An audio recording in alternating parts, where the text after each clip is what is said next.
Cruzando as Conversas. Oferecimento Galeazzi Sul. Há 40 anos a evolução dos metais. Associação dos Oficiais da Brigada Militar. Defendendo quem protege você. O Badesul valoriza você. Valoriza o Rio Grande. Conte sempre com o Badesul. E Porto Color. Boa noite. Começa aqui na RDC TV mais uma edição do Cruzando as Conversas, o seu programa de análises e debates. Sempre logo após o Dois Toques, a opinião sobre os fatos mais importantes do Rio Grande do Sul e do Brasil. Você pode conferir o nosso programa pelos canais 24 e 524 da NET no Rio Grande do Sul. Estamos aí nas praças, distribuindo a nossa audiência entre as principais cidades do nosso estado. E em qualquer lugar do mundo, pelas redes sociais. A RDC TV está no Instagram, no Facebook, no Twitter e no YouTube. No Instagram você confere os nossos bastidores, no Facebook tem o live stream para você participar, mandar sua mensagem. Também no Twitter e no YouTube o nosso arquivo com as edições anteriores do programa. Uma outra ferramenta que agora nós temos à disposição é o podcast. Então você pode baixar as edições do Cruzando as Conversas através do Spotify, do Google Podcasts e de outros agregadores. Também no nosso site www.rdctv.com.br, você clica na aba Podcasts, vai até o Cruzando as Conversas e confere as edições. Então você perdeu o programa ao vivo aqui às 22h15, tudo bem. Você pode ouvi-lo a hora que você quiser. A RDC TV, emissora que tem o digital no seu DNA. O Cruzando as Conversas é um oferecimento da Associação dos Oficiais da Brigada Militar, defendendo quem protege você. De Galeazzi Sul, há 40 anos, a evolução dos metais. Porto Color, soluções gráficas. A Porto Color atendendo através do WhatsApp. E também de Badesul. Quem valoriza o Rio Grande está ao lado dos gaúchos em todos os momentos, principalmente nos mais difíceis. E o Badesul está sempre ajudando no desenvolvimento do nosso estado, com investimento, inovação e muito trabalho. Com esse propósito, o Badesul contribui para o crescimento do Rio Grande do Sul e, junto com você, luta para superar todos os desafios. É pensando nisso e no desenvolvimento que o Badesul oferece oportunidades de financiamento para produtores rurais, municípios e empresas dos mais diversos tamanhos e setores. A gente valoriza você, valoriza o nosso estado. Badesul, governo do estado do Rio Grande do Sul. Jair Bolsonaro cresce nas pesquisas de avaliação. Ele pontua no Datafolha, subindo 5 pontos percentuais, de 32 para 37. A sua rejeição também caiu de maneira considerável. Caiu 10 pontos percentuais. Nós vamos tentar entender este cenário, a relação do presidente com o Centrão, a nova liderança do governo na Câmara dos Deputados, Ricardo Barros, e, obviamente, todo o contexto econômico inserido nessa situação. Para falar sobre estes assuntos todos, a mesa de hoje do Conversas é formada pelo professor de filosofia Gustavo Arossi. Bem-vindo, Gustavo. Boa noite, Macalossi. Uma satisfação estar novamente com vós em Porto Alegre, no Rio Grande do Sul. Uma saudação especial ao Dr. Favarim, prazer em conhecê-lo. E agradeço a oportunidade deste programa importante para o Rio Grande do Sul, importante para toda a comunidade, inclusive para criar esse espírito crítico, debater, dialogar, trocar ideias, confrontar. É um momento muito importante para a democracia brasileira, evidentemente, e sobretudo no tema pautado para hoje, a questão do nosso presidente Bolsonaro, das suas aproximações com o Centrão, para quem nos acompanha, o Centrão, enfim, é um grupo de deputados, né, que há anos estão nas entranhas do poder, né, por assim dizer, ou seja, sempre são governo, né, acho que não estou errado nisso. E o Jair Bolsonaro, como presidente eleito, evidentemente, passou 30 anos dentro da casa, dentro do parlamento, ele conhece o Centrão muito mais que nós, né? E, de antemão, eu até faço algumas tessituras, aí, algumas pequenas ideias. Admirava-me até então a postura do nosso presidente. Claro que uma postura que, evidentemente, ela atendia o seu público, ou seja, os bolsonaristas, né? Mas chamava-me a atenção o fato de ele confrontar frontalmente com o poder que eu chamo que é o poder do Centrão, né? E nós acompanhamos, né, essa revolução copernicana, ou seja, o presidente Bolsonaro, de uns tempos para cá, ele promoveu a famosa metáfora da revolução copernicana, ou seja, ele tornou-se um Bolsonaro paz e amor, um Bolsonaro que, enfim, continua, né, com o seu jeito de montar cavalo, como no Rio Grande do Sul, como em Brasília, né, ele fez também, mas efetivamente ele sentiu, na minha análise, a necessidade de, para permanecer no poder, eu até pensava, enquanto me preparava para o programa, parece-me que ele leu Maquiavel, doutor. Ou alguém soprou. Ou alguém soprou eu até vou desfazer uma brincadeira, eu acho que o general Mourão deve ter dito, olha, eu costumo falar para os meus alunos, estudantes, né, para meus amigos, né, é importante ter a virtude na política, que não é a virtude, não estou chamando que ele é um ser sem virtude, mas essa capacidade, né, de aglomerar ou de agremiar, né, ou de trazer para si, ou seja, ter essa... o que o Lula fez, o que o FHC fez, né, ou seja, e contar também com a fortuna, ou seja, com a sorte, né, coisa que a Dilma não fez. A ex-presidente Dilma, empichada, enfim, né, aqui num português, numa corruptela do português, coisa que ela não soube fazer, né? Bem. Evidentemente não teve essa abertura.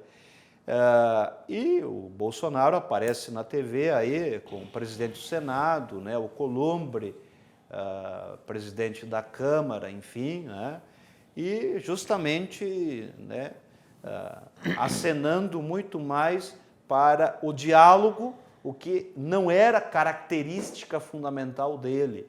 Digamos que ele era muito mais do pontapé. Muito bem. Também aqui no estúdio conosco o advogado Ayrton Favarin. Bem-vindo, Favarin. Boa noite. Boa noite, muito obrigado por mais essa oportunidade. Professor Garossi, prazer em conhecê-lo.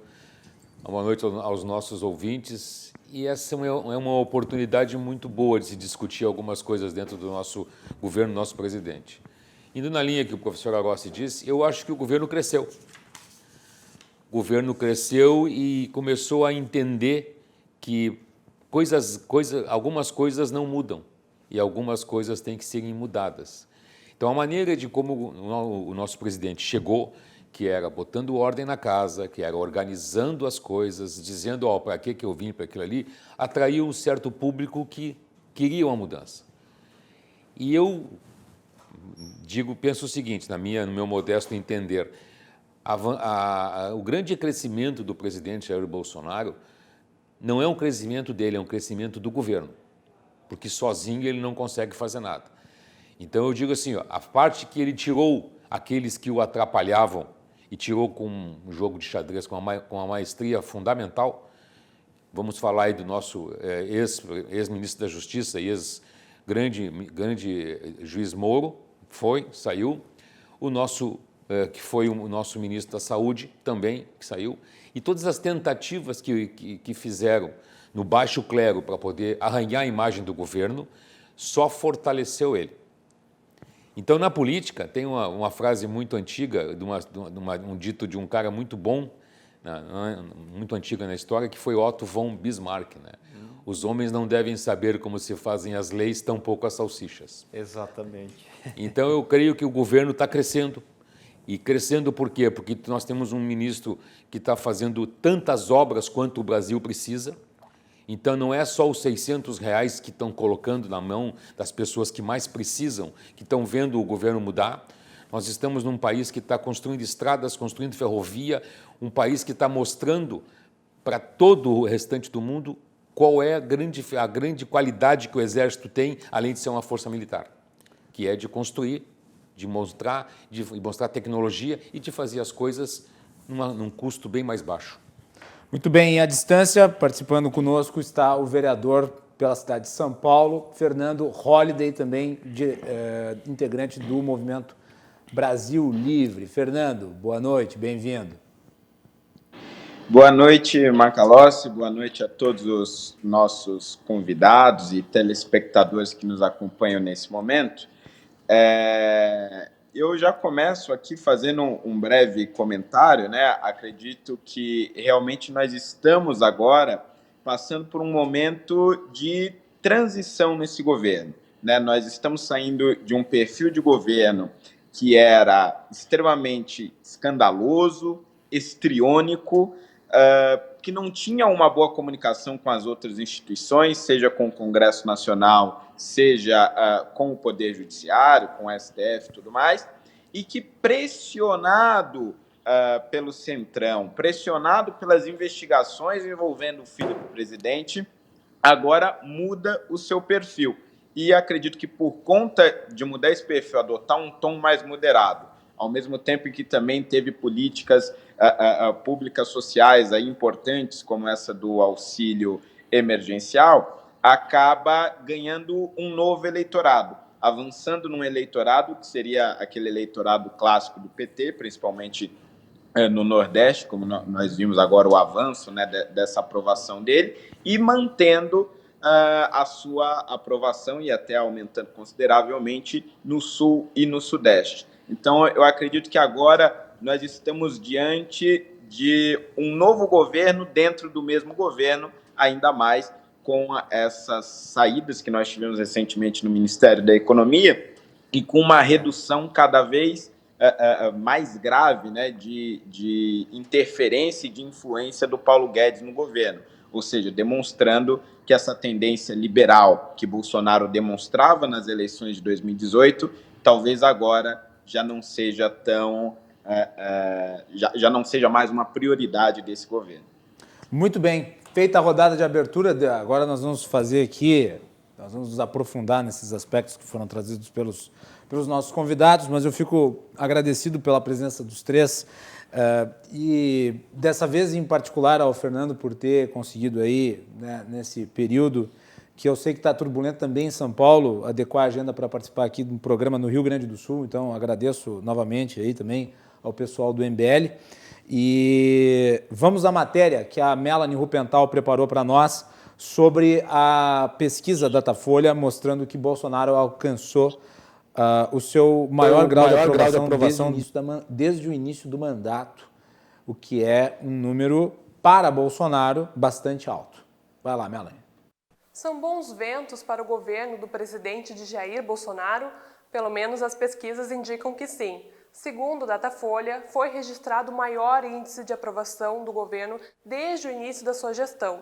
Vamos acompanhar agora quais foram os números alcançados pelo governo de Jair Bolsonaro. O presidente, que mantinha uma base estável na faixa de 30% de aprovação, atingiu os 37% dos brasileiros que consideram seu governo ótimo ou bom. Também diminuiu a curva de rejeição do presidente, de 44%, que consideravam ruim ou péssimo, foi para 34%. Consideram o governo regular, foi 27%. Na última pesquisa, havia sido 23%.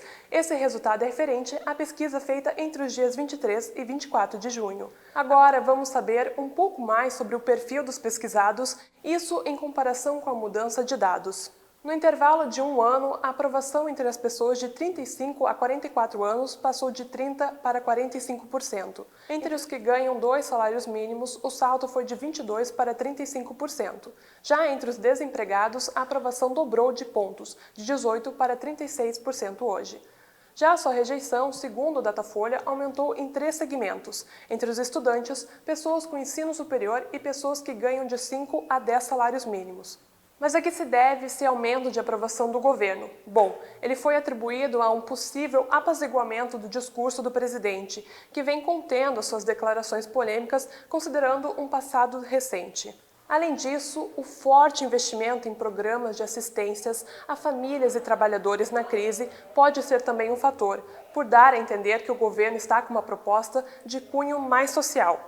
Embora com grande parte da articulação do Congresso Nacional, o governo vem colhendo os frutos políticos do auxílio emergencial e também agora do seu substituto, o Renda Brasil, que prevê a criação de um programa de renda permanente, mesmo que ainda não esteja claro como o governo irá arcar com a conta. Voltamos contigo aí no estúdio Macalossi. Os números do Datafolha, e é bom lembrar que essa pesquisa do Datafolha ela se segue a outras pesquisas que foram publicadas, notadamente a da XP Investimentos, que também denotou o crescimento do Bolsonaro, e também a pesquisa do Data Poder.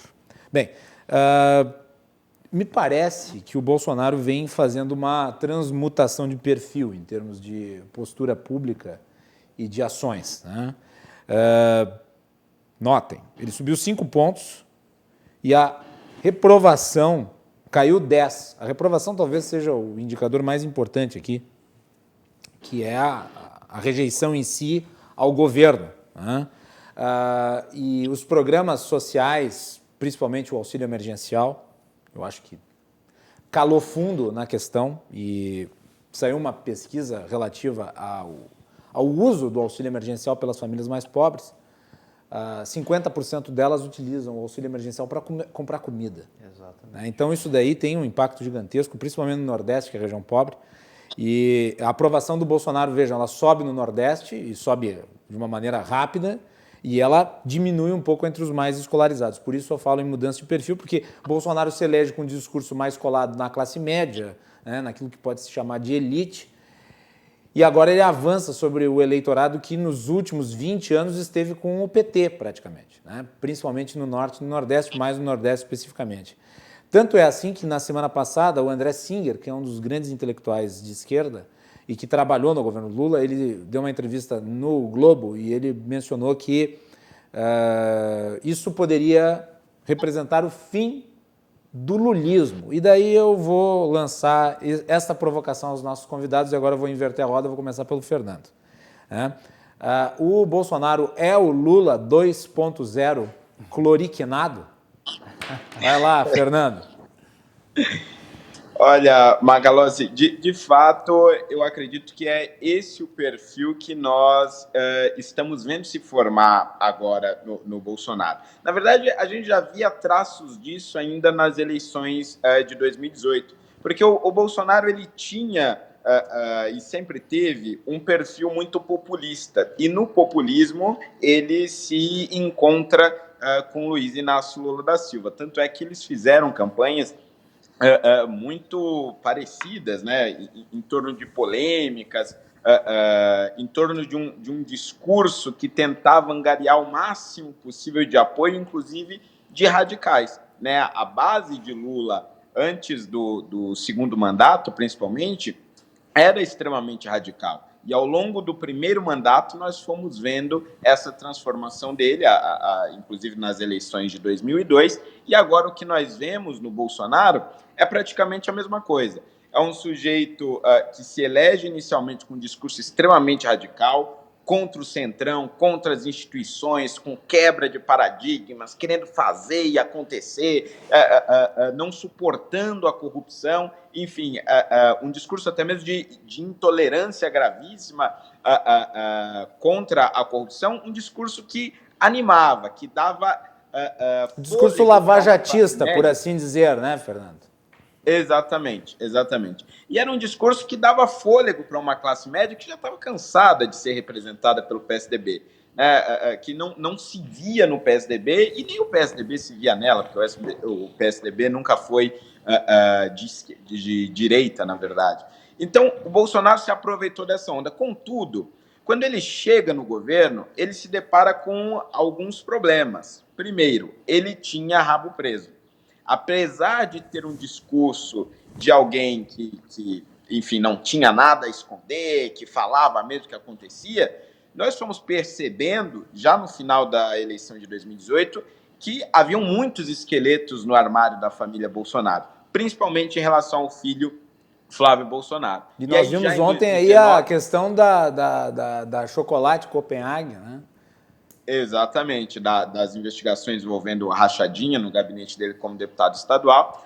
E, a partir disso, nós começamos a ver intervenções na Receita Federal, mudanças de direção na Polícia Federal e, mais recentemente, agora tivemos essa saída drástica do Moro aí do governo. Então, acredito que esse contexto, principalmente envolvendo Flávio Bolsonaro, foi fundamental para a aproximação com o Centrão e para a mudança de perfil mais moderada do Bolsonaro. Mas, Fernando, só um ponto aí na tua fala que eu acho que é importante observar, porque o que se esperava quando o Moro saiu do governo era até uma crise muito grande, inclusive de credibilidade. Só que parece que o Bolsonaro ganhou força após a saída do Moro. Porque o Moro ele nunca foi bem visto dentro do Congresso Nacional e dentro do Supremo Tribunal Federal, que são os dois poderes com quem o presidente estava às turras. A saída do Sérgio Moro talvez tenha sido o ponto de inflexão, ou pelo menos o início da inflexão do governo rumo à posição que ele está assumindo agora. Quer dizer, ele sai de perto da Operação Lava Jato e ele se aproxima do Centrão, quer dizer, a absoluta antítese. Mas ao se aproximar do Centrão, ele ganha uma, digamos, força congressual e uma estabilidade política maior do que ele tinha com o Moro. É curioso isso. De fato é curioso, porque quando da saída do Moro, se esperavam evidências bombásticas e irrefutáveis de que o governo havia feito intervenções indevidas na Polícia Federal e obstrução de justiça e outros possíveis crimes. Acontece que todas as provas que o Moro colocou à disposição ou precisavam de mais tempo para se desenrolar ou podiam ser colocadas em dúvida. Isso deu tempo para que o Bolsonaro se articulasse com o Centrão, conseguisse essa aproximação, já que é uma ala do Congresso que realmente odeia a Lava Jato e odeia o Moro, e a partir disso ele se blindasse. E com essa blindagem, ele ainda teve a distribuição do auxílio emergencial, quer dizer, que chegou em um público que antes ele não chegava. Eu acredito que a convergência desses dois movimentos forma agora, como eu disse na minha fala inicial, um novo governo dentro do mesmo governo. As suas impressões, Ayrton Favarin? Eu vou até tomar a liberdade de discordar um pouco do nosso convidado que está online, porque o governo Bolsonaro ele não é só essa situação de querer ter esqueletos no armário e querer mudar dentro de casa o que não podia mudar. É um governo que veio fazer uma coisa diferente. Ele veio fazer aquilo que a população queria que ele fizesse, mudar. Eu acho que ele não se aproxima do Lula em maneira alguma, até porque corrupção no governo Bolsonaro até agora não apareceu. E o Lula é mestre nisso, foi mestre. O PT foi um partido que foi a maior gangue que o mundo já viu.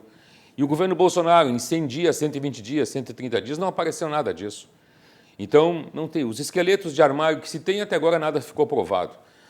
Quanto à questão sobre o Sérgio Moro, eu acho que ele deu um tiro na lua com muita vontade, porque ele esperava que aquela reunião fosse uma reunião que jogasse o presidente numa fogueira e ficasse frito, assado, geralmente, e, pelo contrário, fortaleceu quando o presidente diz o que diz pessoalmente, o Weintraub diz o que diz, que todo mundo quer dizer aquilo que foi dito ali, e ele sustenta de uma maneira veemente, uma maneira forte, cobrando a postura do próprio ministro da Justiça, porque que pessoas estavam sendo algemadas, mesmo querendo trabalhar. E isso a população está vendo. Então, aquela reunião ali, a trazer aquilo, a explicitar aquele conteúdo de reunião, de uma fita que deveria ter sido destruída, porque é uma reunião ministerial, fortaleceu por quê? Porque ele foi autêntico. E é isso que quem votou no Bolsonaro, os extremistas, como se dizem, que quer autenticidade. E é isso que está sendo. Mas o presidente falar para um nicho de extremistas, tu acha que isso é positivo? Eu acho que o presidente... Aquela reunião, tudo bem, ele falou lá as lacrações que todo mundo conhece, mas só um pouquinho. De substancial, nada. A reunião era sobre nada. A reunião era sobre. Ele reclamou de todos os ministros que estavam ali e reclamou com forma veemente. Não, mas não se assim, discutiu o projeto do país, não se discutiu nada. Mas não foi isso que foi dito. Não foi dito para ele, estamos discutindo o projeto do país. Ele estava chamando a atenção do que estava acontecendo. A economia sofrendo, as pessoas perdendo emprego, as pessoas sendo presas por quererem trabalhar. Ou seja, ele mostrou autêntico, ele é o mesmo cara que foi desde o começo, na minha opinião. Claro, com certeza. Gustavo Arossi. Muito embora o presidente... Eu trago aqui a metáfora da metamorfose, né? O Lula que dizia que era uma metamorfose ambulante. Não, mas aqui é do Franz Kafka, né? Literalmente, né, o Jair Bolsonaro, o presidente Bolsonaro, ele faz essa mutação e, evidentemente, nós temos que ponderar e levar em consideração, embora já fora dito, em meio à pandemia do coronavírus, o auxílio emergencial, que, se não estou enganado, é 3 vezes mais o Bolsa Família, né? Sim, no valor que ele está. Exatamente. Sim. Então, é por aí que se justifica... Só que só está nesse valor porque o Congresso resolveu que ia ser esse valor. Né? Exatamente. O Bolsonaro queria que fosse R$200. Exatamente. Agora, por outro lado, e aí até gostaria de ouvir a opinião do Holliday, do vereador, e ele deve concordar, e talvez a mesa também, eu lastimo a saída, né, de 2 âncoras, digamos, ou 2 peças fundamentais, juntamente ao Paulo Guedes, né, o gaúcho, o Paulo Ebel, né, e os 2 gaúchos. 2 gaúchos? 2 gaúchos. Bom, enfim. O Salim Matar também. O Salim Matar, né? Por quê? Porque, em verdade, nós estamos ainda, né, não quero discordar aqui do Favarin, doutor, tem sim alguns avanços, mas eu vejo mais retrocessos no sentido de engessar o Estado, né, ou seja, de ser estatista, né, e não tanto com a pauta liberal, né, privatizante, que aí a classe média ou a classe, enfim, mais politizada, me perdoem a expressão, esperariam. Né? Agora, enquanto o Bolsonaro tiver condições, e são importantes agora os recursos, os aportes financeiros a municípios, é importante ressaltar que Porto Alegre recebeu 120 milhões, eu vou citar Lajeado, são 12 milhões de reais. E nós temos agora 10 bilhões do Ministério da Saúde para ser distribuído. Exatamente. Estamos discutindo. Então é um valor, ou seja, nesta metamorfose kafkaniana, literalmente, Bolsonaro incorpora várias facetas. E realmente, a notícia tão propalada do Moro, que ele teria uma bomba, não foi uma bomba, né? Enfim, todos nós sabemos do palavreado do Bolsonaro, ou seja, vai ter uma parcela que, como você usou a expressão, lacrou, achou o máximo, né? Ou seja, ele angariou... Para mim foi um desfile de boçalidades, mas tem que achar que foi maravilhoso.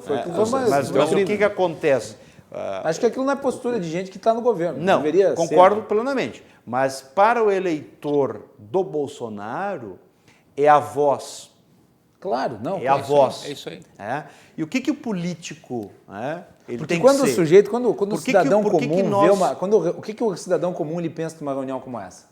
Que o sujeito, ele faz tipo publicamente, e daí quando ele está lá dentro da sala, entre 4 paredes, ele é outro, ele quer me passar a perna. E daí ele olha a reunião e vê que na reunião o presidente é até mais radical, mais ele do que ele é em público. E isso causa um efeito, principalmente na militância. E é isso. Mas aí tem um papel de uma construção ideológica, desta construção ideológica dele, como já se fala também, o mito, coisa que o Lula também construiu. O Lula, com seus discursos, mesmo palavras erradas, mas, ou seja, ele também angariava esse público. Ele tinha isso. Ou seja, ele tinha uma resposta. Por quê? O que você imagina do político? O político tem que ser alguém que as pessoas te querem lá naquele posto. As pessoas querem ouvir aquilo que ouviram. E aí, fazendo um paralelo, o Lula tinha a linguagem do povo. Assim como o Bolsonaro. Assim como o Só Bolsonaro. que de diferentes modos. Claro, em diferentes modos, Claro, em sim. diferentes perspectivas. O povo e o próprio MBL que foram às ruas, né, para pedir, obviamente, o impedimento da presidente Dilma na época, devido à corrupção, mas que tinha herança no governo Lula. Não é verdade? Sim. Então, essa metamorfose... Bem que o Lula não gosta que lembrem que era um governo de continuidade, mas era um Exatamente, mas era uma continuidade, né? Ou seja, ele colocou lá, dada a sua alta popularidade, o Lula Foi uma saiu... sucessão, foi um governo de sucessão. Exatamente, ele colocou a Dilma, né? Ou seja, se você vai ser, e foi. Né? Então, se eu puder perguntar, talvez, aí para o Fernando Holliday, vereador de São Paulo, membro do MBL, né?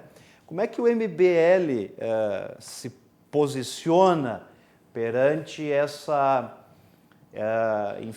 retirada da pauta liberal, né? Porque a priori, No mínimo ela se enfraquece. Né? Se enfraquece, exatamente. Não retirada, mas não alcança realmente a desestatização que nós esperávamos, né? Em alguns setores, doutor.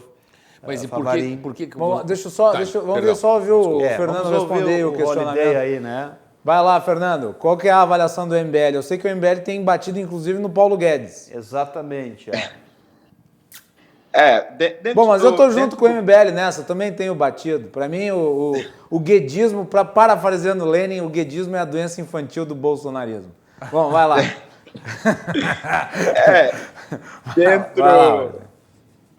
Dentro do MBL, a gente tem até alguns tons diferentes ali de discurso. Eu, por exemplo, sempre fui um pouco mais guedista, digamos assim, né? Se é que existe isso, do que o resto do movimento, porque eu sempre nutri uma certa esperança de que o Paulo Guedes, no fim das contas, pudesse convencer o presidente da importância dessas pautas. Mas o que a gente viu é que, nesse período, o presidente ele não entregou as propostas ao Congresso Nacional. Veja, não é que o Congresso não aprovou, não é que modificaram as propostas, mas a equipe do Ministério da Economia fez as propostas, formulou as propostas, como no caso da reforma administrativa ali dirigida pelo Paulo Ebel, ela está pronta, ela está feita, mas existe um receio do presidente de enfrentar as forças sindicais e o serviço público. Exato. De outro lado, e detalhe, tudo aquilo que foi encaminhado para o Congresso foi aprovado. A reforma da Previdência, a reforma da Previdência, MP da Liberdade Econômica, o pacto, o novo marco do saneamento básico, tudo que foi entregue foi aprovado pelo Congresso. Exatamente. Alguns tiveram umas modificações, outra, mas o essencial sempre foi aprovado. E do outro lado, as privatizações, você teve ali uma decisão do STF, né, que prejudicou a privatização das empresas mães, apesar de você ter tido a venda de algumas outras pequenas empresas estatais, também não andou muito porque as grandes privatizações não foram enviadas pelo governo ao Congresso Nacional. Agora, uma coisa a gente também precisa dizer, né? Não se esperava da figura de Bolsonaro um liberalismo pleno. Né? Havia esperança de que o liberalismo tomasse conta do governo por conta do Paulo Guedes, mas já por conta desse perfil estatista de Bolsonaro, que nós não apoiamos ele no primeiro turno, né? Nós apoiamos ali, se dividimos em vários candidatos, Amoedo, Álvaro Dias, etc., e no segundo turno concentramos esse apoio, porque não apoiou o Ciro Gomes? Tu não apoiou o Ciro Gomes, Fernando? Deus me livre e guarde. O Haddad. Então... Não, é que o Ciro Gomes chamou ele de capitão do mato, por isso que eu perguntei. Exatamente. Vai. Continua, então não havia possibilidade de se apoiar outra candidatura no segundo turno, mas nós sempre tivemos a ciência e acredito que esse eleitorado de classe média, mais politizado, sempre teve essa noção. Agora, claro, que é muito triste porque a partir do momento que o presidente não anda com essa pauta, toda a ideologia liberal sai prejudicada. Ela sai manchada e, claro, vai ser atacada aí pelos próximos anos pela esquerda como nunca antes na história desse país, como diria Lula. Mas eu tô achando assim, esse negócio daí da esquerda, aí, até o Salim Matar escreveu o artigo dele lá no Brasil Journal. Eu, aliás, mandei hoje para a Gazeta do Povo um artigo comentando o comentário o artigo do Salim Matar no Brasil Journal. Ele apontou ali os sindicatos, né, os partidos de esquerda, os funcionários públicos. Mas eu não vejo esse pessoal assim com essa força como tinha no passado, né? É uma outra época essa, no governo Fernando Henrique, quando essa gente toda realmente fez de tudo para impedir as privatizações com o apoio do Bolsonaro. O Bolsonaro estava lá contra as privatizações, votando junto com a esquerda.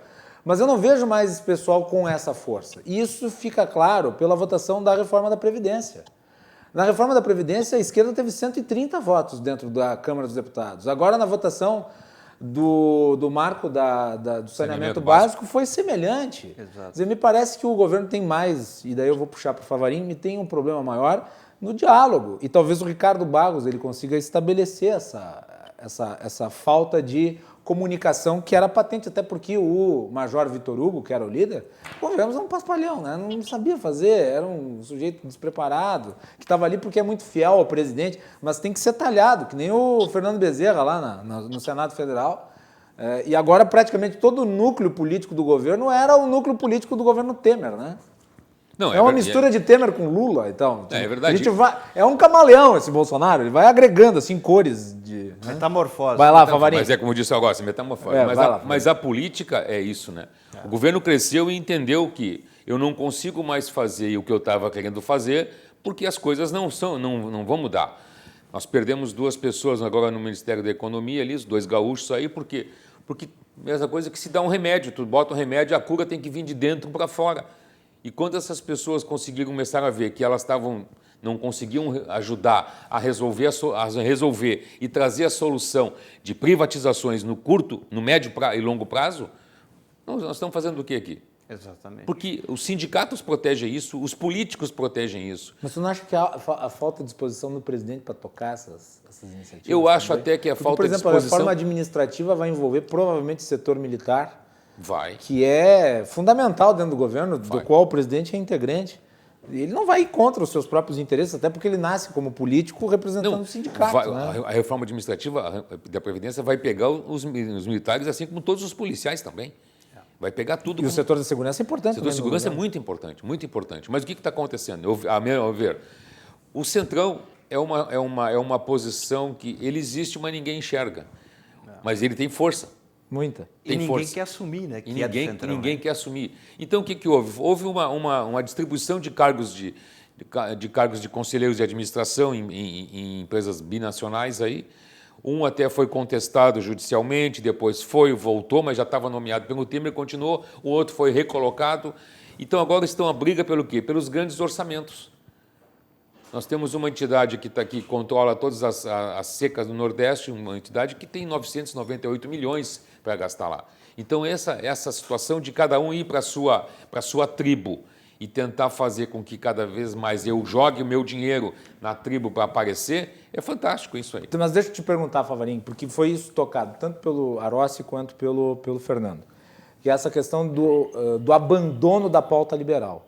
E me parece claro que há um enfraquecimento dessa pauta a partir do momento que você tem tantas perdas acumuladas dentro do Ministério da Economia. Quer dizer, aquela equipe, o Dream Team do Paulo Guedes, que assumiu lá no início do governo, ele se desfez. Eu acho que hoje deve ter o Roberto Campos Neto do Banco Central, mas os 2 principais assessores do Paulo Guedes, que eram o Paulo Ebel e o Salim Matar, picaram a mula reclamando. Ele pode até não ter escrito, pode até ter escrito lá o artigo falando que a culpa é dos outros, mas ele só saiu porque realmente os projetos não estavam andando dentro do governo.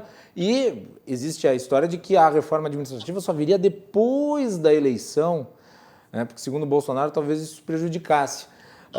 E daí eu pergunto, e aliás a tua primeira manifestação foi nesse sentido, tu falou de obras e tal. Isso.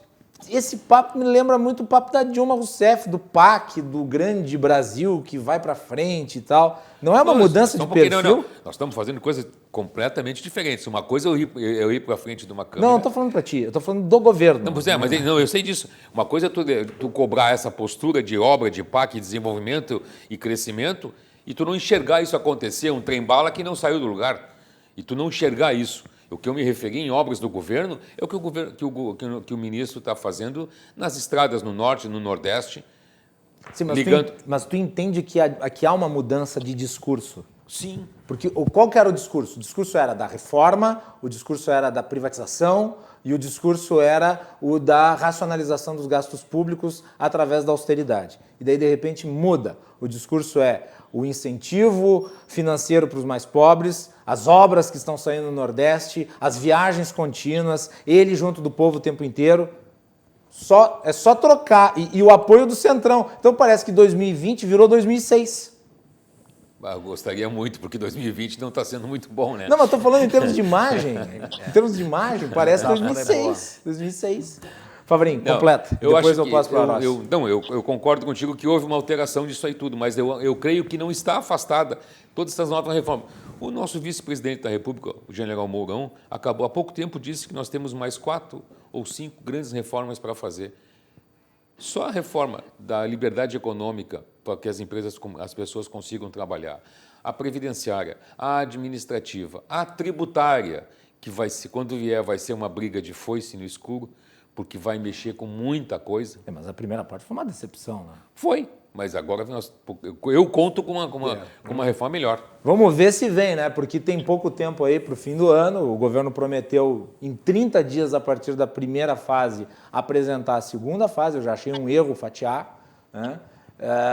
Pode ser. E pode ser que daqui a pouco se prejudique, porque você começa a discutir uma parte e você não termina nunca a discussão daquela parte. Quando você vai discutir a segunda parte, bom, aí você já perdeu a primeira e você não tem noção do conjunto. O que eu noto, desculpa interromper. O que eu noto é que às vezes são criadas algumas cortinas de fumaça para colocar todo mundo naquela discussão, enquanto o foco está sendo levado para outra. Arossi, deixa eu te fazer uma pergunta. Sim. E depois vamos finalizar com o Holiday, esse bloco. É a seguinte, sobre a entrevista do Singer, dizendo que isso representava uma ameaça ao lulismo. Representa, na tua avaliação? Eu acredito que sim. Eu acredito que a esquerda brasileira, o lulismo, por si só, ele já se perdeu, já se dissolveu. Como Marx dizia, tudo que vai se evaporando. Tem uma boa lembrança, mas já não é mais aquilo. Exatamente. Né? Até porque é bom aqui relembrar as políticas públicas, né, emancipatórias, ou melhor, de entregar dinheiro aos necessitados, ou seja, né, evidentemente, agora, em virtude da pandemia, né, eleva o Bolsonaro, coloca ele num outro patamar. Luiz Inácio Lula da Silva, nós não né, ou seja, é alguém, né, ou seja, alguém condenado, né, alguém. O PT não tem um nome consolidado. O próprio Lula, quando saiu, ele passou a se preocupar mais com a sua situação jurídica do que com o país em si. Ele não tem holofote nenhum. Não tem tido, né, nenhum holofote, ou seja, não tem espaço. Tá? As lideranças esquerdistas, né, realmente acabam aí por... Quais são?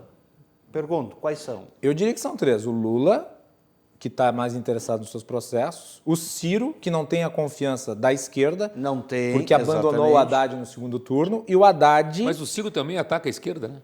Pois é. Isso. Ciro, e o Haddad, porque esfinge, não tem recall. O recall do Haddad é o Lula. Exatamente. Mas um detalhe importante aqui até para o nosso telespectador entender esse movimento, até o crescimento do Bolsonaro. Bolsonaro entendeu não, ele sempre soube disso, né? Na verdade, que sem o presidencialismo de coalizão e não de colisão que ele estava fazendo, né? Que ele estava fazendo de colisão, isso, que era aquele discurso, né? E aí, quando ele traz, né, figuras como Valdemar Costa Neto, Roberto Jefferson, tá? Ciro Nogueira. Arthur Lira. Exatamente. Que catarefinha, né? Nós vamos ter aí, o nosso amigo Sarney está mandando também. Ele não está aparecendo, mas ele está mandando. Né? O Fernando Afonso Collor de Mello também. Ou seja, é o centrão. Ou seja, aqueles que realmente são os donos do poder. Então o Bolsonaro ele faz essa cedência para a sua permanência no poder, porque ele estava na iminência realmente, talvez o Holliday, talvez Favarin, talvez você discorde, mas na iminência de perder, de sofrer um processo de impedimento. O MBL entrou com pedido de impeachment contra o Bolsonaro, inclusive. Por quê? E aí eu finalizo. Nós sabemos, Porto Alegre está vivendo isso, se você não tem, claro que uma situação totalmente diferente de Porto Alegre, claro. Mas se você não tiver o legislativo no seu lado, com troca de cargos, e me parece que esse é o problema do Brasil, porque, na verdade, o nosso presidencialismo de coalizão é o responsável realmente por impedir as reformas liberais, por impedir certas reformas em que as castas, em que os grupos, ou seja, militares, sejam grupos do funcionalismo público, têm suas representações dentro tanto da Câmara Alta do Senado quanto da Câmara Federal e realmente para prosseguir com o governo você tem que dizer amém e vamos seguir esse caminho. Holliday, o MBL entrou com pedido de impeachment contra o presidente da República. Agora ele aparece aí com 37% de aprovação e com robustez dentro do Congresso Nacional, já que ele montou essa aliança envolvendo o Centrão. O pedido de impeachment, com isso, perde muita força, né? Na verdade, os vários pedidos de impeachment que estão aí nas mãos do Rodrigo Maia, né, Fernando? Com certeza. Hoje o presidente talvez esteja no seu melhor momento, mais até do que no início do mandato, que foi uma confusão ali e uma adaptação, em relação ao poder. Agora eu acredito que não haja hipótese alguma de se acontecer qualquer impedimento do presidente, a menos que nós tenhamos novos fatos no decorrer dos próximos meses. Exato. Mas o que a gente tem visto é uma estabilização cada vez maior com essas alianças em torno do Centrão. Agora, claro, é uma estabilização ruim porque significa que nós vamos manter o mesmo modelo de governo que vínhamos mantendo nos anteriores, governo Temer e nos governos petistas, que é a dependência deste bloco fisiológico, que fica sugando a máquina pública. Por outro lado, significa também que nós não teremos, pelo menos aqui no curto prazo, grandes percalços políticos, quer dizer, nós vamos entrar numa fase de estabilidade política. Talvez esse seja um ponto positivo para que nós consigamos aí nos manter nos eixos, pelo menos por algum tempo. O Brasil está precisando. Olha, tem 1 minuto ainda, então dá para tu responder essa antes da gente ir para o intervalo, depois a gente volta para continuar debatendo, mas pergunta que eu fiz para o Arossi, o lulopetismo está ameaçado com essa ação do Bolsonaro tão desbragada na área social? Olha, eu acho que o lulopetismo já vinha se degradando cada vez mais e agora, com essas ações do governo Bolsonaro, ele sai ainda infinitamente mais prejudicado. Eu acredito que o futuro da esquerda não esteja mais na figura do Lula, mas talvez em figuras novas que vêm surgindo agora, como, por exemplo, Tabata Amaral, pelo PDT, ou mesmo Felipe Neto, que agora começa a surgir como uma figura política, do que propriamente nessa esquerda mais sindicalista. Flávio Dino. Flávio Dino, talvez. Mas é que o Felipe Neto, ele tem... É uma excrescência. Eu concordo, acho que todos aqui na mesa desgostam de Felipe Neto, mas que ele tem tido uma influência muito grande aí entre os esquerdistas, ele tem. Sim, isso, aliás, eu acho que isso é relativo da decadência da esquerda, inclusive. Exatamente, porque no momento que você apela a Felipe Neto, com todo respeito à personalidade jurídica dele, pessoa física, significa que não existem mais atores Não políticos. tem mais uma opção, Exatamente, não tem uma segunda opção. Ou seja, não tem mais luz no fim do túnel, né? Em relação ao Felipe Neto. Né? Holiday, completa aí para a gente ir para o intervalo. Não, é basicamente isso. Eu acho que a esquerda agora vai depender de novas figuras, as mesmas ideias, só que com novos rostos. Muito bem. E eu acho que é importante destacar um ponto em relação a essa questão do Felipe Neto, porque eu fiz um comentário na Gazeta do Povo que repercutiu muito em relação a isso, apontando que a oposição de esquerda liderada por Felipe Neto está fadada ao fracasso. Vejam, e aqui é importante dizer, o Lula, ele é um sujeito de esquerda, mas ele sempre foi um pragmático. Ele nunca foi um revolucionário. Ele sabia, ele compreendia a sociedade, ele compreendia a classe média, ele compreendia o setor empresarial. Por isso que ele faz essa inflexão ao racionalismo em 2002 e consolida em 2006. E ele entendia muito bem que a sociedade é conservadora. Então, o esquerdismo do Lula, propriamente dito, ele era no campo social, no campo econômico. Exatamente. Quer dizer, o Estado presente, o Estado como regulador, o Estado como... E numa faixa específica. E numa faixa específica. Ele era travestido. Agora ele nunca foi o presidente que incorporava o discurso das minorias. E o Felipe Neto, ele puxa pela esquerda psolista, que tem um segmento do eleitorado, mas é minoritário. Nunca vai conseguir conquistar, por exemplo, o meio de campo, por assim dizer, que é fundamental para vencer. Então ela está fadada a ser nicho e a perder. E nós temos outros políticos aqui no Rio Grande do Sul que têm essa ala de esquerda que também já tentaram 3 ou 4 vezes a eleição e não conseguiram. E não vão conseguir nunca. Não vão conseguir nunca. Exatamente. Não vão conseguir nunca. Exatamente. Muito bem, nós vamos para o intervalo e nós voltamos na sequência, nesse excelente programa de hoje aqui, em que nós reunimos Ayrton Favarin, advogado, Gustavo Arossi, professor de filosofia, e o vereador Fernando Holiday, em conexão conosco lá de São Paulo. Já voltamos depois do intervalo aqui com o Cruzando as Conversas.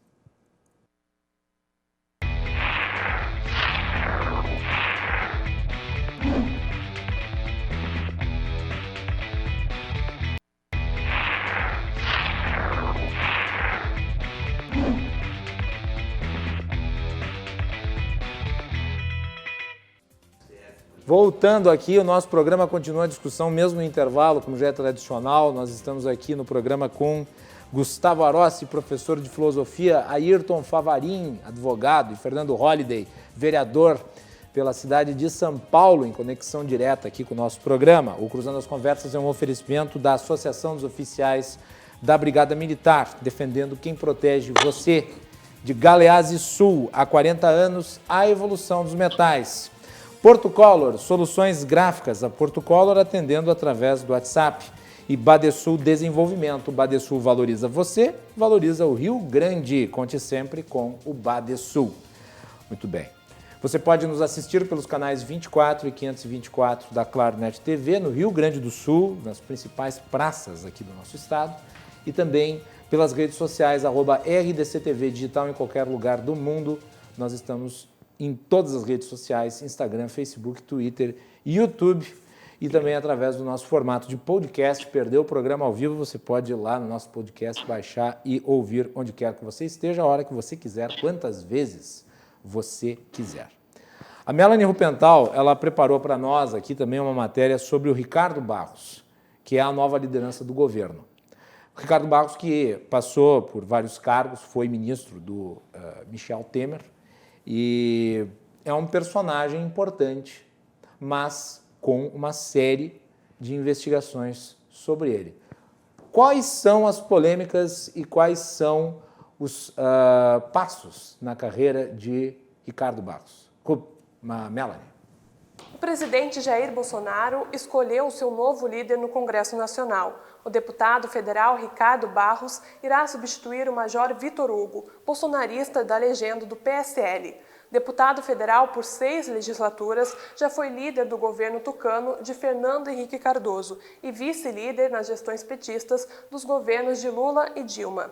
É integrante do Centrão e, dessa forma, a sua indicação reforça a aproximação do governo Bolsonaro com o bloco de partidos. Além disso, Barros também atuou como ministro da Saúde durante o governo de Michel Temer. A troca decidida por Bolsonaro da liderança foi depois de avaliar que o Major Vitor Hugo estava entrando em atritos com outros deputados da base, e então disse que o deputado teria outras missões para defender seu governo. Após o anúncio da saída de Vitor Hugo, outros 2 deputados protocolaram um pedido para deixar o cargo de vice-líder do governo. Os membros da legenda do PSL, Major Fabiana e o Biratã Sanderson. Ricardo Barros já foi alvo de pelo menos 12 inquéritos no Supremo Tribunal Federal, isso envolvendo as suas gestões quando foi prefeito de Maringá, no início dos anos 90, e também na sua atuação na frente do Ministério da Saúde. Em outubro do ano passado, chegou a ter seu mandato cassado pelo Tribunal Regional Eleitoral do Paraná, sob acusação de compra de votos durante a campanha eleitoral de 2018. O mesmo tribunal anulou a condenação em janeiro deste ano. O deputado foi citado na delação de executivos da Odebrecht e é alvo de um pedido de ressarcimento de 119 milhões de reais. Altamente crítico da Operação Lava Jato, minimizou a atuação da Força Tarefa no país como um projeto eleitoreiro de poder de personagens como Sérgio Moro e também de Deltan Dallagnol. Agora, fica a difícil missão para o deputado Ricardo Barros articular a favor de pautas defendidas pelo governo em busca de aprovações. Tudo isso enquanto presta esclarecimentos à Justiça de todos os processos que responde. Haja jogo de cintura. Voltamos contigo aí no Estúdio Macalossi. Muito boa matéria da nossa querida Melanie Rupental aí, e eu gostaria de passar, obviamente, a bola para os nossos convidados. Eu acho interessante porque o histórico do Ricardo Barros é de um personagem típico da política brasileira, né?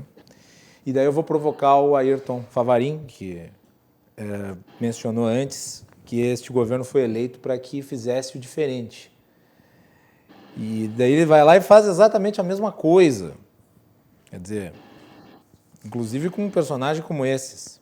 Figura carimbada. Figura carimbada. Como é que fica a moral do governo diante disso? Aquele discurso da nova era, do combate ao establishment, isso aí tudo vai pro saco, né? Não tem mais nada. Foi aquilo que nós começamos a conversar, né? Eu disse, o governo cresceu e chegou a um ponto de a conclusão de, olha, a mudança que eu queria fazer em coisas que eu não consigo mudar, então eu tenho que voltar a fazer o que todo mundo fez. A aproximação com o Centrão tem um custo, porque o Centrão não vai dar o apoio ad eternum ao presidente da República. Ele vai dar o apoio até quando apareça outro na janela com melhor posição.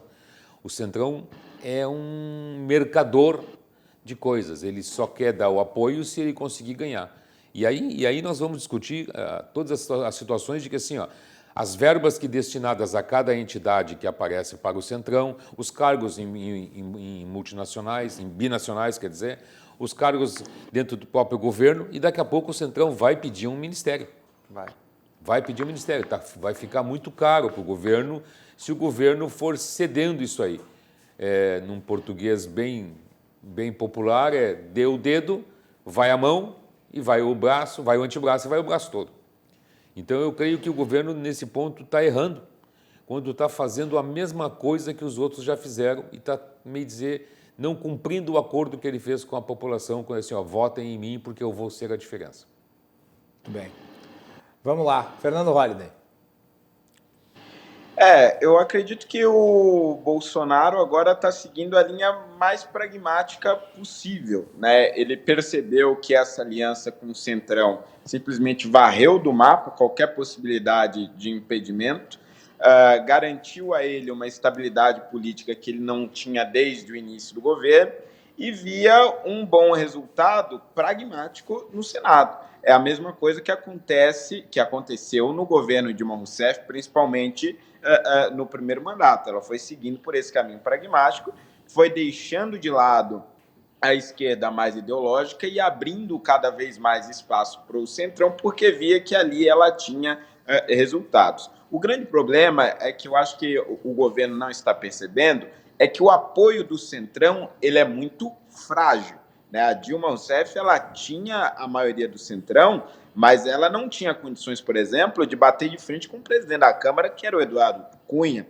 Tanto é que quando ela tentou bater de frente, aconteceu o que aconteceu. Ou seja, neste meio de caminho, né, neste caminho que Bolsonaro está escolhendo, Um pequeno tropeção, uma pedrinha fora do lugar, pode ser um grande desastre, né? Uma estatal privatizada a contragosto, um cargo não entregue no tempo adequado, um presidente da Câmara eleito que não seja do gosto do governo, ou algum entrave... Ou o governo se meter na eleição dentro do Congresso Nacional, o que geral causa exatamente problemas para o governo.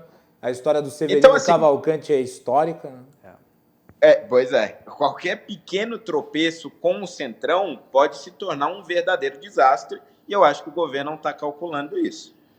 Gustavo Araço. Eu tenho uma questão muito importante a ser trazida à baila, à tona. A popularidade do presidente Bolsonaro, eu acredito que também se deve, e aí eu faço coro às palavras do Favarin, ao ministro Tarcísio de Freitas, à ministra Tereza Cristina, da Agricultura, que ambos têm... São bons ministros. Bons ministros. São bons ministros. A Tereza Cristina, na minha opinião, é a melhor ministra do exatamente, governo. Né? Ela vai e faz, ou seja... E discreta. Discretamente. Né? Mas aí, Fernando Holliday, quem nos acompanha também, e eu no intervalo aqui acabei até trazendo essa pergunta internamente, nós temos a popularidade, né, do presidente Bolsonaro, mas tem um custo. Tem um custo econômico, e até que ponto, até quando o Brasil vai aguentar, né? Ou seja, nós estamos num regime excepcional aí de pandemia, de poucos, enfim, impostos, né? Governo injetando dinheiro, a pauta liberal retirada, e a pergunta que não quer calar, e que eu até gostaria de ouvi-lo, né? Se possível, Data Vênia. Com certeza. Aqui. O Arossi praticamente já me substituiu aqui no comando das perguntas. Tô brincando. A filosofia é a arte da pergunta. Né? Então, talvez exatamente. É por isso. Então, realmente, fica uma grande interrogação, né? Até quando nós vamos ter, né, aqui as burras cheias, ou seja, as malas cheias de dinheiro, né? No bom sentido, não da corrupção. Não as do Gedel Vieira Lima. Exatamente, não do Gedel. Até quando o Brasil vai conseguir, né, realmente, sem as reformas, volto a dizer, né, que o Centrão também não quereria, né, não gostaria, mas até quando o Paulo Guedes vai conseguir abrir a chave do cofre? Fernando, e daí entra a questão do teto de gastos, né? Tem se falado muito sobre isso. Foi alvo dessa reunião aí, que para mim terminou numa murchadeira total, né? Mas houve essa reunião entre o presidente da Câmara, o presidente do Senado, o presidente da República, e declarações genéricas, mas nada muito específico. E depois na live da quinta-feira, onde o presidente foi muito mais, digamos, proativo nas suas declarações, ele falou que sim, se discutiu furar o teto de gastos, e qual é o problema? O problema é grave. Vai lá, Fernando. Depois vamos fazer a roda. Eu acredito que a gente pode fazer uma comparação com o que aconteceu com os outros ministérios recentemente, tanto o Ministério da Saúde quanto o Ministério da Justiça. Nós vimos primeiro os ministros dando declarações que incomodavam aparentemente levemente o presidente. E aí a gente viu ele contradizendo esses ministros por algum tempo, né? Com o ministro da Saúde ele não usava máscara, criticava o isolamento e não sei o quê. Em relação ao Moro, ele chegou até a falar de desmembramento do ministério, e no final o que acaba acontecendo é a queda do ministro. Ou ele pede demissão, ou ele é forçado a se demitir, enfim. O que eu começo a ver é a formação desse cenário com o Paulo Guedes. Eu acredito que quando o Bolsonaro coloca algo na cabeça, e a gente percebeu isso por conta do perfil que ele tem demonstrado no governo, ele me parece bem teimoso. E se ele está dizendo que existe a possibilidade de furar o teto de gastos... Uma característica dos milicos, né? Exatamente. Então, se ele está dizendo que existe a possibilidade de furar o teto de gastos e o Guedes sequer admite essa possibilidade, e mais recentemente ele deu 2 declarações que desagradaram o presidente, né? Disse que houve, de fato, uma debandada do Ministério e disse que haveria a possibilidade de impeachment no caso de furar o teto. Essas 2 declarações, mais o fato do presidente admitir essa possibilidade, me fazem crer que o Paulo Guedes talvez não dure sequer 3 ou 4 meses no governo. Talvez espere o período eleitoral para sair, mas tudo indica que a presença dele está se tornando insustentável e que, portanto, a gente vai seguir por um caminho completamente inverso na economia daquilo que o Bolsonaro dizia na campanha. Se compararmos com o que aconteceu com os outros 2 ministérios, é esse o cenário que se desenha. Bom, aí a gente entra na seguinte pergunta que eu vou lançar para o Favarin e para o Arossi. O Paulo Guedes, o posto Ipiranga se transformou no Joaquim Levy do Bolsonaro? Essa é boa. Eu lanço aí para vocês responderem. Vai lá, Favarin. Como é que é? Repete. Lembra que o Joaquim Levy, a Dilma se reelegeu, daí ela escolheu o Joaquim Levy para dar firmeza para a economia, para dar segurança aos investidores e tal, durou 8 meses. Aí o Paulo Guedes aconteceu a mesma coisa que o Paulo Guedes. Ele foi eleito, deu segurança ao Bolsonaro e tal, e agora essa mudança de perfil, e aconteceu a mesma coisa no caso da Dilma. Ela fez a inflexão para o desenvolvimentismo e aqui parece estar caminhando para a mesma coisa. Eu creio que não. Tu acha que não? Tu acha que ele fica? Eu acho que ele fica, eu creio que não. Nós estamos, vamos ver o que o Fernando acha, mas nós estamos lidando com um centrão que não nasceu há 10 anos. O Centrão nasceu em 88, na Constituição, vamos chamar assim, naqueles políticos que não conseguiam a cadeira para sentar e se agruparam e ficaram no Centrão. E esse Centrão que nós estamos lidando agora é um centrão com o de Eduardo Cunha, que apoiou tanto o Eduardo Cunha, quando ele chegou na beira do precipício, dizendo, agora não apoio mais, e ele caiu e foi preso, e agora está curtindo a prisão domiciliar em casa.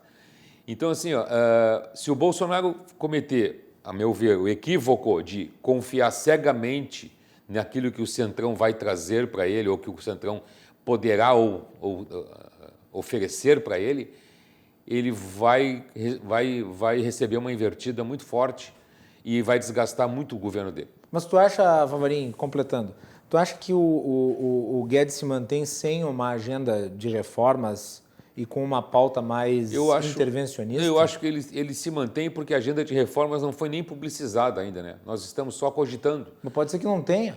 Mas se tiver. Se o Correio for o próximo.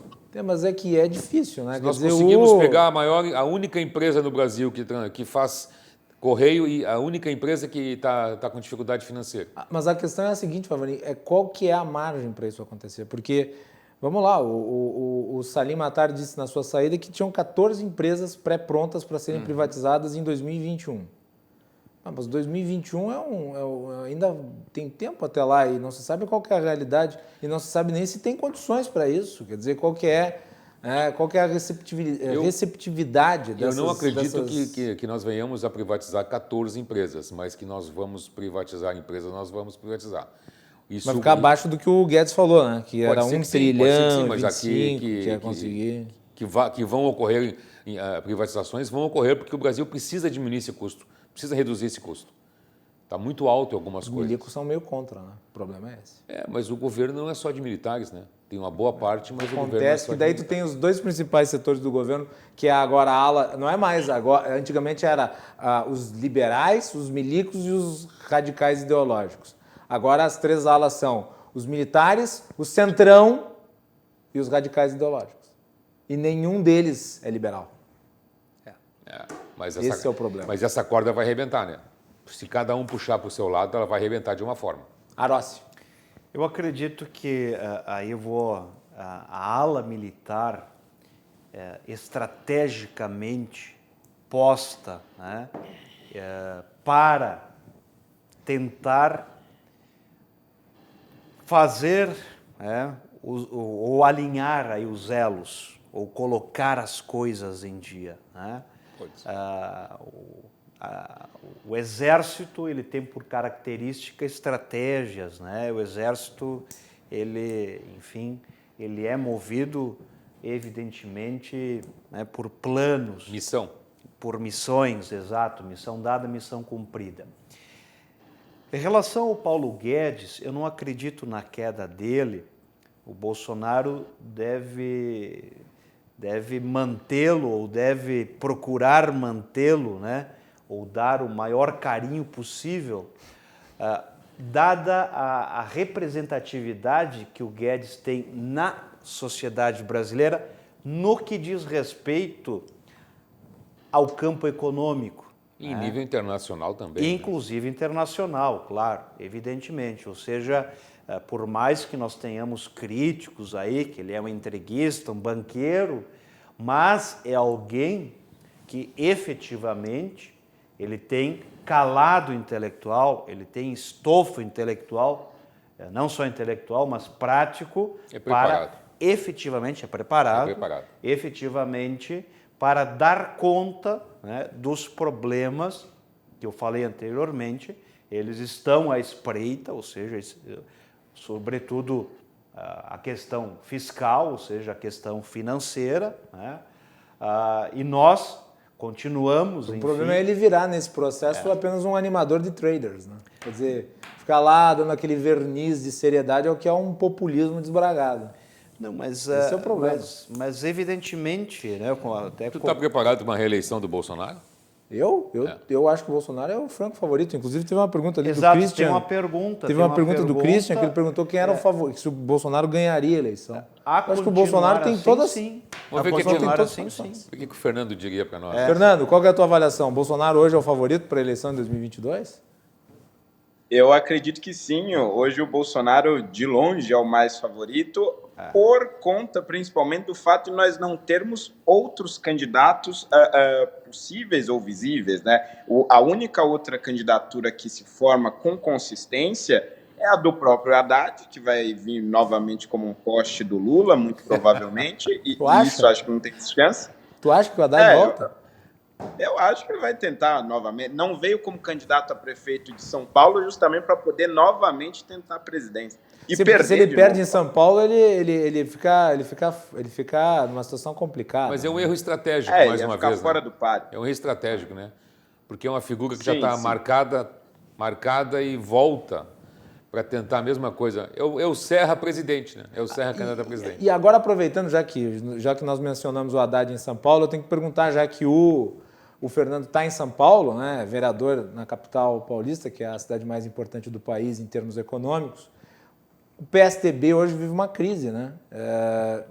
Suas principais lideranças, praticamente todas aí envolvidas em episódios de investigações, alguns já respondendo a processo.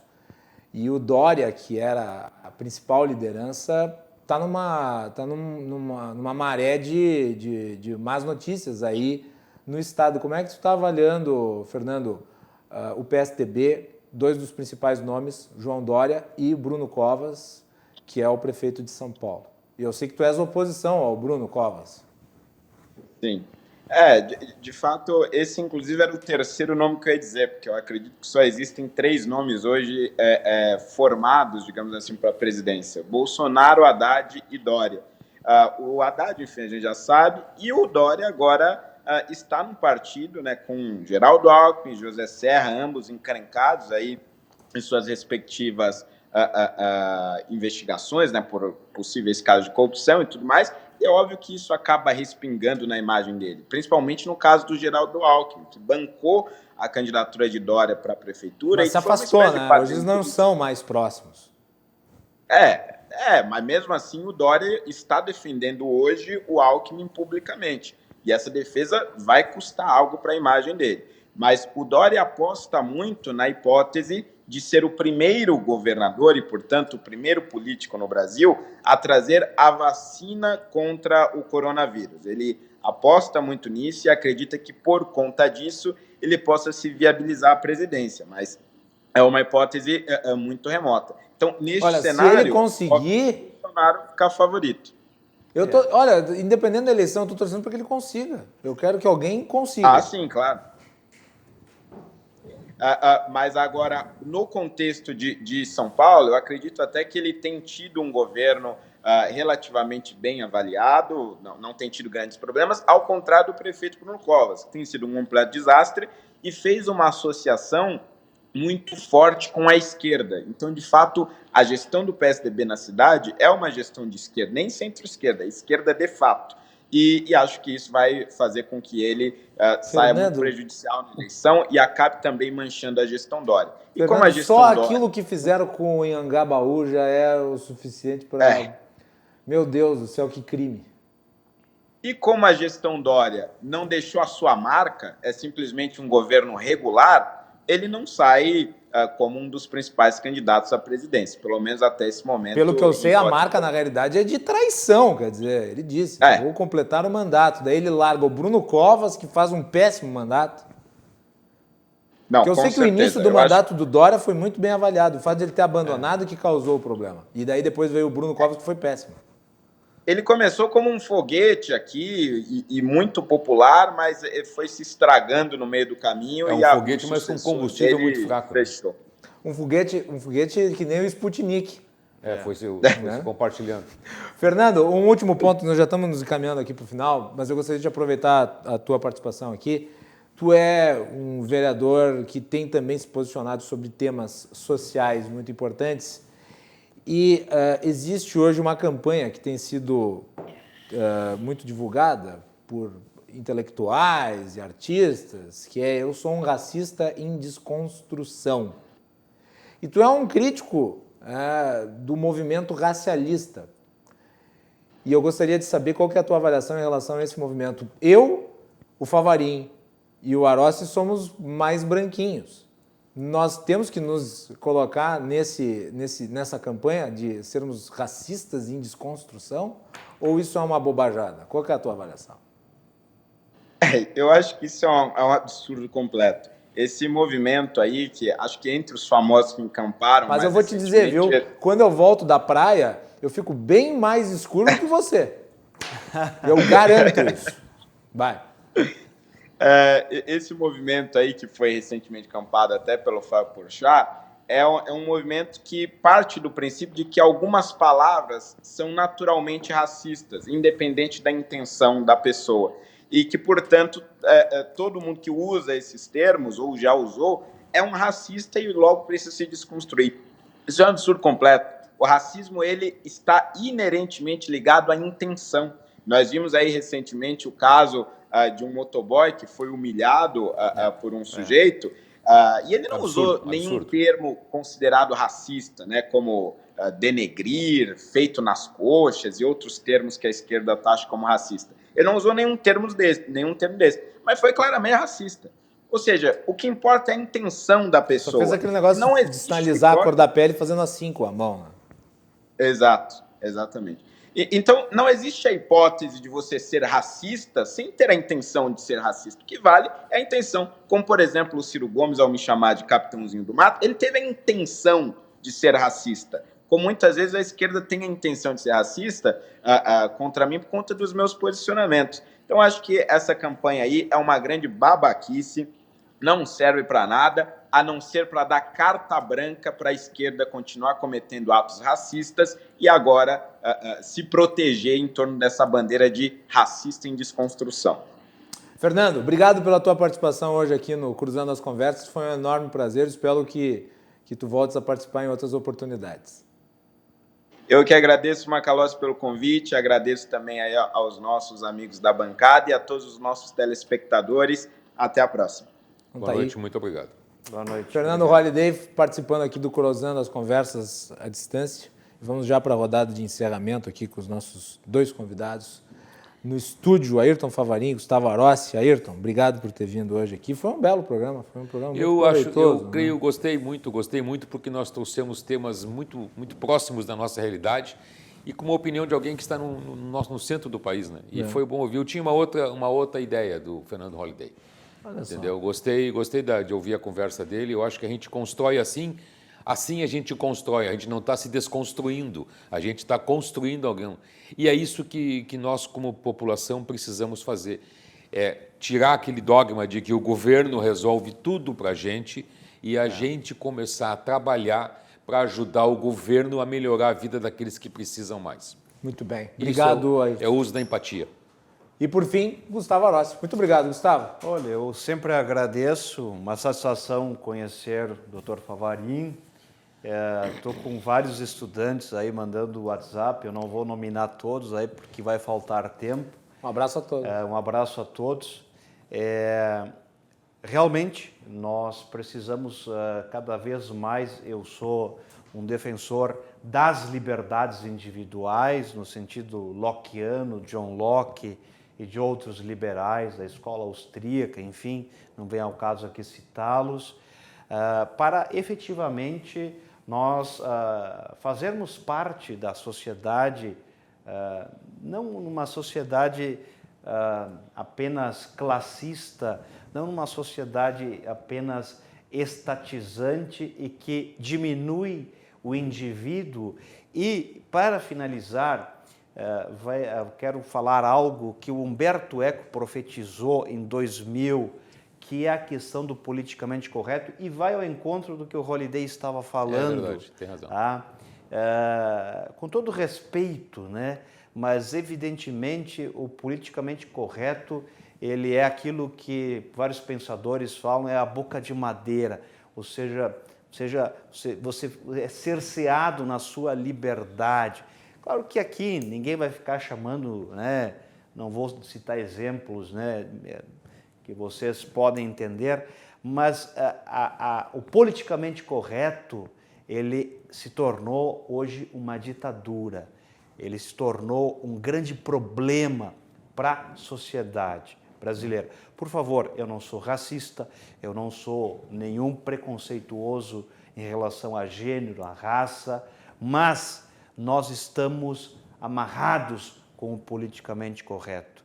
E aí tem um detalhe, não sei, eu estou aqui no tempo, o liberal ao pé da letra, e aí nós teríamos que fazer um programa para falar só do liberalismo, ou seja, vai de encontro a essas ideias do politicamente correto. Obrigado a todos, uma satisfação. Intervalo e nós voltamos na sequência com o João Carlos Silva no toque final aqui.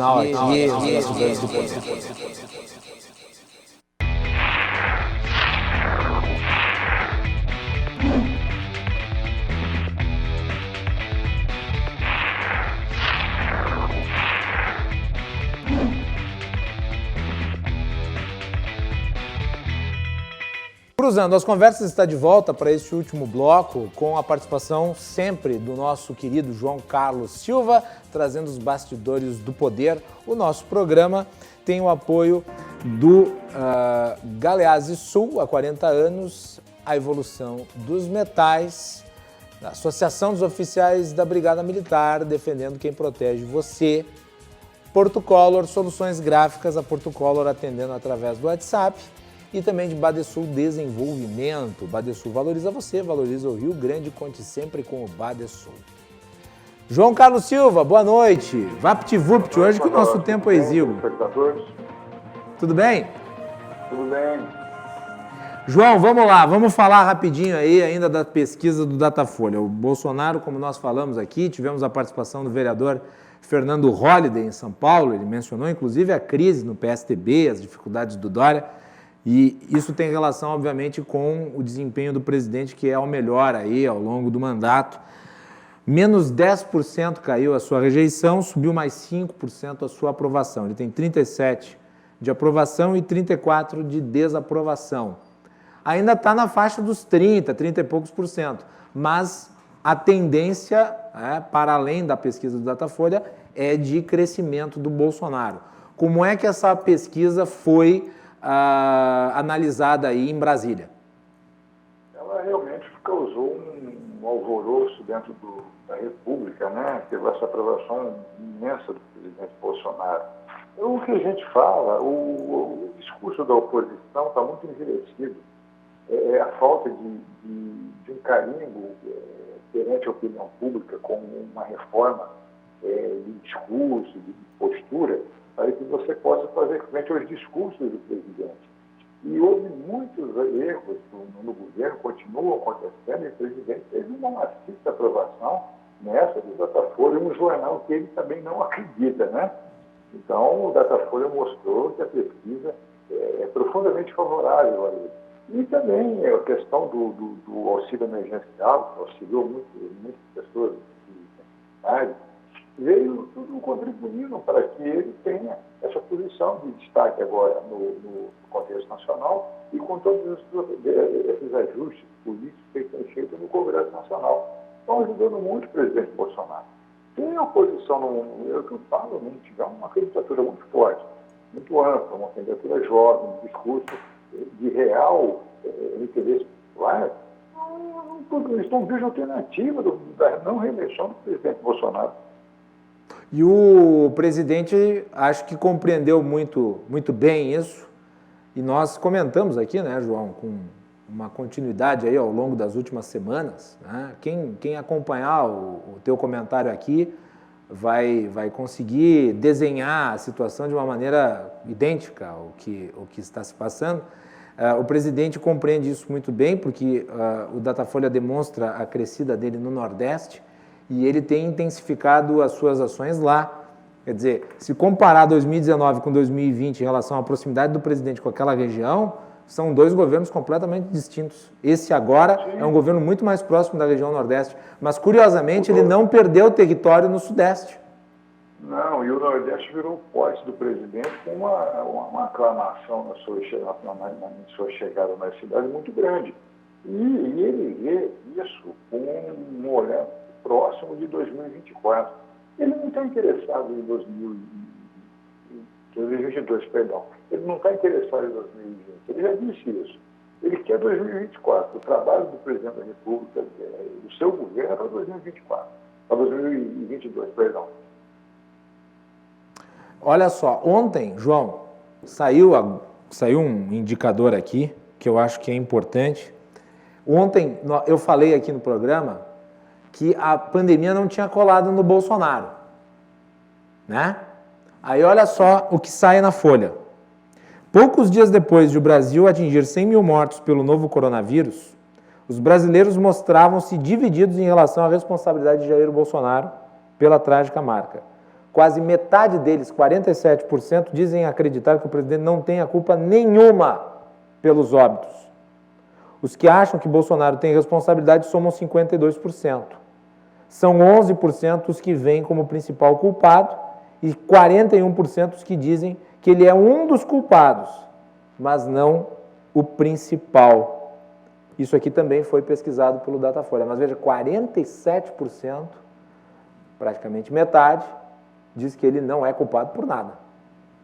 Então não colou, porque se ele fosse visto como responsável, esse indicador passaria de 70% de responsabilidade. Sim, nós fazemos as nossas observações e as nossas críticas com relação à posição do governo em vários aspectos.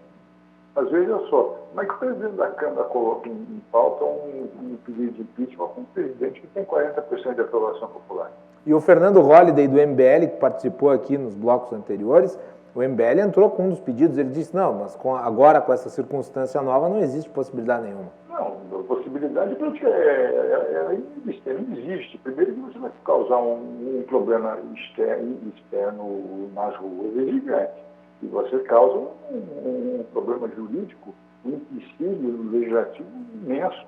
Isso aí não tem nem o que se pensar. Michel Temer, que tinha 1% de aprovação popular, não teve problema de pichar. Bolsonaro com 40% também não tem. O problema aí é questão extremamente política. A oposição quietou, depois dessa pesquisa, você vê que não tem vestígio de discurso da oposição arrematando essa questão do Datafolha, porque o Datafolha também é um jornal que prestigia muito, é de uma opinião que todos conhecem, o silêncio da oposição com relação a isso. Nada. Não se ouve uma palavra de nenhum líder da oposição. Zero. Eles estão catatônicos. Até porque, se a oposição levantar o verbete agora, corre o risco de apanhar da opinião pública. Então não é bom fazer isso, e a oposição sabe disso. Agora não é hora de fazer nenhum disco, nenhuma apologia de fora Bolsonaro, de casa de chocolate, de família Bolsonaro, não. Pandemia, Não, você tem que trabalhar agora para construir um discurso que possa ir de encontro positivamente as coisas negativas do governo. Muito bem. João, hoje a participação foi mais curtinha, voltas na segunda-feira. Qual que é o vinho? É da Serra Gaúcha o vinho? Eu comprei um vinho chileno, devo dizer, dessa vez, para dar uma variada. E temos que vestir a camisa sempre. Tá? Sabe disso. Só um detalhe que eu vou passar para vocês, para você e para os nossos telespectadores, com relação à decisão do ministro Gilmar Mendes na prisão domiciliar do Queiroz. Ah, perfeito. Vai lá. O deputado Ricardo Barros foi veementemente para cima do ministro Fachin, dizendo que ele era o responsável pela morte do ex-deputado Nelson Meurer, que tinha vários pedidos de habeas corpus e ele não mandou o Meurer para casa. Ele ficou preso, doente, com câncer, com diversas doenças, não deixou ele ir para casa. Nelson Meurer morreu na prisão. Sim. Gilmar Mendes não cometeu esse erro. Gilmar Mendes mandou Queiroz para ficar prisão domiciliar, porque Queiroz tem problemas de saúde. Mais uma morte de alguém na prisão por conta de saúde é um assunto que o Supremo não quer debater de jeito nenhum. Pois é uma coisa complicada. Agora, se o Queiroz, de fato, né, for preso, eu recomendo, João, que você feche as janelas da sua casa. E eu vou fechar as da minha, porque a gente nunca sabe. De repente, o Queiroz pode aparecer lá, de repente. Pois é. Esse que é o problema. Mas tu não tem casa em Atibaia e nem casa em Guarujá, né, João? Não, esse pessoal fica escolhendo esses lugares assim muito ruins, pô. Você tem que ir para Serra Gaúcha, para Canoas, pô, né? É isso aí. Eu vejo coisas mais interessantes, provostiginhos maravilhosos da Serra Gaúcha, esquerdos internacionalmente reconhecidos. Isso aí. João Carlos Silva, muito obrigado, bom fim de semana. Para vocês também, um grande abraço, bom fim de semana. João Carlos Silva, sempre aqui no Cruzando as Conversas, de segunda a sexta-feira, trazendo sempre as informações em primeira mão, direto de Brasília, os bastidores do poder. O nosso programa volta na segunda-feira e nós pedimos sempre a todos na sexta para que se cuidem, se mantenham com saúde. Queremos vocês bem e nos assistindo. Uma boa noite, bom final de semana.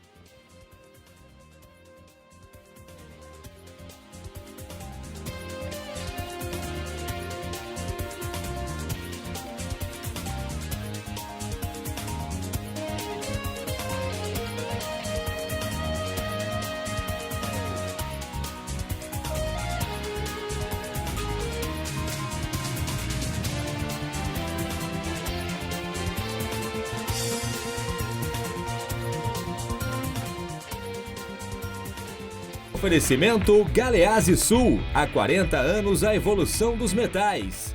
Associação dos Oficiais da Brigada Militar, defendendo quem protege você. O Badesul valoriza você, valoriza o Rio Grande. Conte sempre com o Badesul e Porto Color.